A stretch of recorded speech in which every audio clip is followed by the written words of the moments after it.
Shri Swami Samarth friends. आज मैं आपके लिए एक बिल्कुल नया टॉपिक लाया हूँ फ्रेंड्स। ये है साधना, धूमावती माता की साधना की बात कर रहे हैं फ्रेंड्स। आप देखते होंगे बहुत लोग नए नए टाइप की साधना करते हैं। कर्ण पिशाचिनी माता की जो साधना करते हैं, बहुत लोग अलग अलग टाइप की साधना करते हैं फ्रेंड्स। लेकिन आपको ये सब नहीं करना चाहिए। ये करने से देखो, ये माता बहुत ज़्यादा पावरफुल होते हैं और कभी भी किसी भी माता को किसी चीज़ के लिए हमको ऐसे करना नहीं चाहिए। मजबूर करके कुछ भी सिद्धि या कुछ भी हमको नहीं पाना चाहिए। ऐसे हमारा ग्रंथ भी लिखा है। सात्विक साधना भी है हमारे पास, जैसे कि हनुमान जी का बजरंग बाण है या हनुमान चालीसा है या फिर हनुमान अष्टक है। ये हम करके भी हमारे परेशानी को दूर कर सकते हैं। हम आजकल शॉर्टकट रास्ता ढूंढते हैं ना फ्रेंड्स, इसी ही में हमारा नुकसान होता है। आपको शायद इसके नुकसान पता नहीं है, तो चलो फ्रेंड्स, मैं आपके नुकसान बताती हूँ, इसके फ़ायदे भी बताती हूँ और इसको किसको करना चाहिए बताती हूँ, ठीक है। तो फ्रेंड्स, आप सबका स्वागत है श्री स्वामी समर्थ यूट्यूब चैनल पर। और फ्रेंड्स, हमेशा हंसते रहिए और खुश रहे और रेमेडीज़ करते। फ्रेंड्स, रेमेडीज़ करने से जीवन में बहुत सारे बदलाव आते हैं। आप बोलेंगे हमने तो बहुत सारे कर लिए, लेकिन फ्रेंड्स आपने की होंगी, आपने विश्वास से नहीं की होंगी, या आपने फिर कुछ तो भी मिस्टेक की होगी, या आपके ग्रह अनुसार आपको वो सूट नहीं होगी। कुछ भी काम हो सकता है फ्रेंड्स, लेकिन ये रेमेडीज़ काम करती है, अवश्य करती है। आप और एक बार से फिर से ट्राई कीजिए, हार मत मानिए और करते रहिए, हमेशा खुश रहिए। फ्रेंड्स, चलो मैं आपको बताती हूँ। माँ धूमावती माता की जो साधना करते हैं वो किसके लिए? वो भूत प्रेत को कंट्रोल करने के लिए की जाती है, ऐसे पंडित जी या बहुत लोग कहते हैं, ठीक है। और जो कर्ण पिशाचिनी होती है वो भी एक साधना ही होती है। धूमावती जो देवी है वो 10 महाविद्या में से 7वीं महाविद्या कही गई है। ये महाकाली जी का 7वां, महाकाली जी से रूप में जो प्रकट हुए थे, उसमें से महाकाली जी का 7वां अवतार माँ धूमावती का हुआ था, ठीक है। इसमें कथा भी आती है फ्रेंड्स, मैं थोड़ी कथा बताती हूँ, छोटी है, बहुत बड़ी नहीं है। जब एक बार सब लोग खाना खाते, माता पार्वती और उनके घर में, तब ब्रह्मा विष्णु महेश, माता लक्ष्मी और माता सरस्वती खाना खाने के लिए आए थे। तब क्या हुआ था, तब रोज़ शिवजी खाना खाने के बाद उनके थाली में खाना बनाते थे, वो माता पार्वती खाते थे।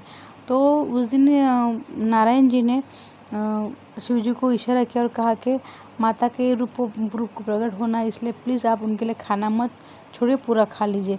तो सबने खाना खा लिया। तो माता जी को लगा कि मेरे लिए खाना तो प्रभु रखते ही है रोज़, तो आज मेरे लिए कहाँ रखा होगा। तो जब माता खाने के लिए बैठे तो देखा, तो शिव जी तो ध्यान के लिए चले गए, लेकिन थाली में कुछ भी नहीं। उनको पहले लगा तो शायद नंदी जी ने शायद उठा के रखा होगा। तो उन्होंने जब जाके देखा तो पूरे बर्तन घस के साफ होके उल्टे करके रख दिए, लेकिन माता के लिए खाना ही नहीं बचा।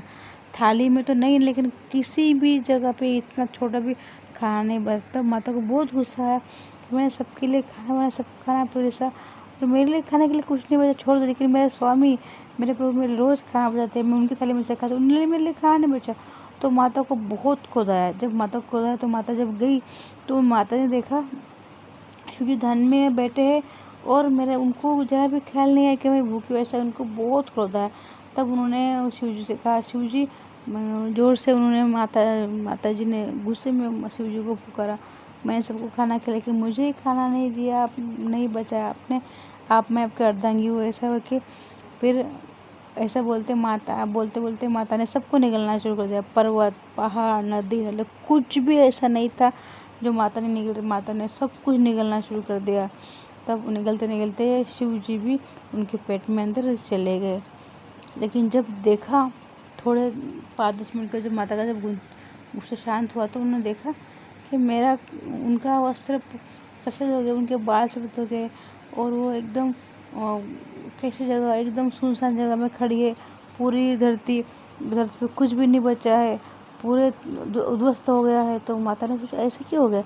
तब उनको याद आया, अरे ऐसे क्यों हो गया? तब वो उनके सामने नारायण जी प्रकट हुए। उन्होंने कहा, ब्रह्मा जी नारायण जी की माता, आपको धूमावती का अवतार लेने का था और इस दुनिया की आपको आवश्यकता थी, दुनिया को आपकी आवश्यकता थी, आपको अवतार लेना जरूरी था, आप नहीं ले रही थी, इसलिए हमने लीला रची और आपको आपको रूप को धारण करने के लिए हमने विवश किया, तो माता हमें माफ़ कर दीजिए। तो माता ने कहा कि ठीक है, ये मेरा पहला रूप है, जो मेरे साथ मेरे शिव जी नहीं है, बिना शिव जी के मैं कैसे रहूँगी। तो नारायण जी ने कहा माता ये आपको करना ही पड़ेगा और आपको अवतार लेना ही पड़ेगा, तभी वो कल्याण होगा।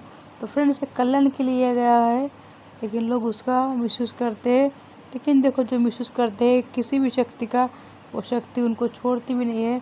जो हम शॉर्टकट से पाते हैं वो शॉर्टकट से जाता भी है और हमको साथ में लेके जाता है, हमको सब कुछ वहाँ ध्वस्त करके जाता है। फ्रेंड्स, तो ऐसे काम मत कीजिए। चलो अभी मैं बताती हूँ कि इनको करना चाहिए। फ्रेंड्स, इन्हीं लोगों को करना चाहिए जो लोग पहले तो सुन लीजिए, पहले ये सुनिए कि चीज़ें क्या क्या इसके ये होती। देखो, इसमें लिखा गया है फ्रेंड्स कि जो कर्ण पिशाचिनी होती है, उनकी जो उपासना करते हैं, वो घर का किसी की व्यक्ति का बलि लेती है। याद रखिए, इसलिए ये कर्ण पिशाची की उपासना नहीं करनी चाहिए, साधना नहीं करना चाहिए। और इसमें कहा गया है कि जो चीज़ें जैसे कि ये माता जो होते हैं, वो जो सवारी करती, जो प्रतीक है चीज़ों के, भूत प्रेत का प्रतीक है। और ये इनकी सवारी, ये कौवा की सवारी करती है धूमावती माता। इनको सिद्ध कर लिया तो ऐसे कहता है कि पैरानॉर्मल के बादशाह बन जाते। काल जादू के अंदर जितने भी होंगे वो आपको उनके बादशाह बन जाएंगे। तमस पूजा मंदिर, तमस पूजा क्या आप एक बादशाह बनेंगे, लेकिन इनका मंदिर कहाँ पे? इनका मंदिर बंगाल में है, झारखंड में है, बिहार में और कश्मीर, ज़्यादातर यही जगह पे है। और इनकी साधना जो करते हैं, उनको कुछ भी थोड़ी भी गलती हो गई तो सीधी आपकी मौत हो सकती है, ऐसा ग्रंथ में लिखा गया है। तो फ्रेंड्स, हम इसके लिए करना चाहिए, अब सुन लीजिए। पॉलिटिशियन के लिए करने चाहिए। लोग पॉलिटिशियन के लिए ज़्यादा लोग करते हैं, धूमावती साधना करते, पूजा करते। और वो माता ऐसे है, दूसरे का ले के आपको सब कुछ ला के देते, दूसरे का छीन के माता आपको सब कुछ ला के देते हैं। जो आपको चाहिए माता दूसरे के पास से आपको ला के देती है, ऐसा कहा गया है। सब कुछ देती है माता जिनको बहुत गंभीर बीमारी हुई, जिन दवा से काम ही नहीं हो रहा है, उनके लिए ये साधना करनी अच्छी है। जिनको बहुत बीमारी, कौन सी बीमारी हो, माता ठीक कर देती है। ये सही बात है, ठीक कर देती है मतलब नष्ट कर देती है, मूल से नष्ट कर देती है। और जो कर्म की साधना होती है फ्रेंड्स, वो ऐसा कहा गया कि हमारे घर के किसी व्यक्ति का बलि लेती है। और उनकी साधना, धूमावती साधना खुले आसमान में की जाती है। और कर्म की साधना है बंद कमरे में की जाती है। और ये साधना नहीं करनी चाहिए, ऐसे कहा गया है फ्रेंड्स। और ऐसे कहते हैं कि इससे अच्छा बजरंग बाण का साधना कीजिए, हनुमान जी चालीसा का साधना कीजिए, काल भैरव की साधना कीजिए। जिससे अगर 2 बार अगर आप काल भैरव सुनेंगे तो आपके घर में भूत पिशाच का, काल जादू का वास नहीं होगा। तो फ्रेंड्स देखो, ये मैंने आपको बताई है, बेसिक जानकारी बताई है मैंने आपको, इतना डीपली जाके मैंने आपको नहीं बताया है। क्यों नहीं करना चाहिए मैंने बताया, किसको करना चाहिए मैंने बताया। जो पॉलिटिक्स में जाते हैं, जिनको बीमारी हो गई है, खतरनाक बीमारी हो गई, ठीक नहीं हो रहा, जिसको बहुत ज़्यादा शत्रु, उसको कुछ किया है किसी ने, भूत प्रेत पिशाच के, तभी ये साधना करनी चाहिए ठीक होने के लिए। चाहे बीमारी हो, चाहे कुछ किया कराया हो, चाहे आप पॉलिटिक्स में जाने, तो इसके लिए करनी चाहिए। बाकी छोटी छोटी बात के लिए ऐसे माता को परेशान को नहीं करना चाहिए। और मैं तो कहती हूँ इसके लिए भी नहीं करना चाहिए फ्रेंड्स, इसके बहुत दूसरे रास्ते हैं, क्यों तो माता बहुत ज़्यादा पावरफुल है।